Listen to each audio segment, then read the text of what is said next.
शहादा शहर व परिसरात घरफोडी व मोटरसायकल चोरी करणाऱ्या टोळीला स्थानिक गुन्हे अन्वेषण शाखेच्या पथकाने ताब्यात घेतले आहे। पथकाने दोघांना ताब्यात घेत 8 लाखांचा मुद्देमाल घेतला असून 15 गुन्ह्यांची उकल केली आहे।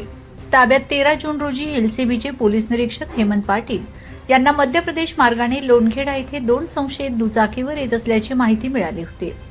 त्यानुसार पोलीस निरीक्षक पाटील यांनी पथक सक्रिय केले होते।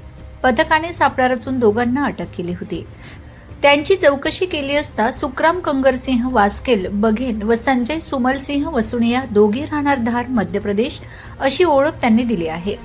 त्यांच्या ताब्यातील दुचाकीबाबत चौकशी करण्यात आली असता दोघांनी उडवाउडवीची उत्तरं दिली होती, परंतु पोलिसांनी कसून चौकशी केली असता दुचाकी चोरीची असल्याची माहिती दिली होती।